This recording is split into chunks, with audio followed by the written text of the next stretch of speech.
Zojila tunnel કે જે સૌથી અદ્ભુત માનવામાં આવી રહી છે, ત્યારે કઈ રીતે તે એકદમ ખાસ છે, કઈ રીતે અદ્ભુત છે આ જોજીલા ટનલ, તેના વિશે વાત કરવામાં આવે તો જોજીલા ટનલ જે છે તે વિશ્વમાં સૌથી ઊંચાઈ પર બનેલી સૌથી લાંબી ટનલ છે અને 11,578 ફૂટની ઊંચાઈ પર આ ટનલનું નિર્માણ કરવામાં આવ્યું છે।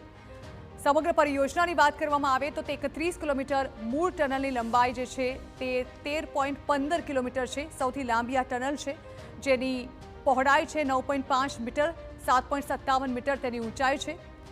આ ટનલ બનાવવા માટે 400થી વધુ હાઈટેક મશીનરીનો ઉપયોગ કરવામાં આવ્યો છે।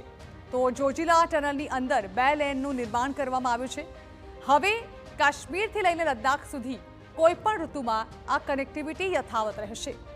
ભારે હિમવર્ષાને પગલે અગાઉ 6 મહિના સુધી રસ્તા બંધ થઈ જતા હતા, જેને કારણે અહીંથી અવરજવર મુશ્કેલ થઈ જતી હતી। જોકે હવે આ ટનલના નિર્માણ બાદ ભારે હિમવર્ષા વચ્ચે પણ કોઈપણ જાતનો વાહન વ્યવહાર નહીં ખોરવાય, તેને કોઈપણ જાતની અસર નહીં થાય। સરહદ પર ભારતીય સેનાની પહોંચ વધુ મજબૂત બની જશે। ભારતીય સેના માટે ઝડપથી સામાન પહોંચાડી શકાશે। હવે ટનલની કેટલીક ખાસ વાતો પણ આપણે જણાવી દઈએ તો શ્રીનગર લેહ માર્ગ પર આખું વર્ષ અવરજવર શક્ય બનશે। જે 6 મહિના માટે રસ્તો બંધ થઈ જતો હતો તે હવે નહીં થાય। મુસાફરી જે છે તેનો સમય પણ બચશે। જે 3.5 કલાકની મુસાફરી હતી તે માત્ર 15થી 20 મિનિટમાં પૂરી થઈ જશે। ટનલ નિર્માણમાં 1043 લોકોને રોજગારી આપવામાં આવી હતી। સાથે જ સુરક્ષાનું પણ ખાસ ધ્યાન રાખવામાં આવ્યું છે। ટનલમાં સીસીટીવી અને રેડિયો કંટ્રોલ સિસ્ટમ પણ હશે, તેની સુરક્ષાને તે વધુ મજબૂત કરશે। 19 મે 2018માં આધારશિલા બાદ તેનું ઝડપથી કામ કરવામાં આવ્યું હતું।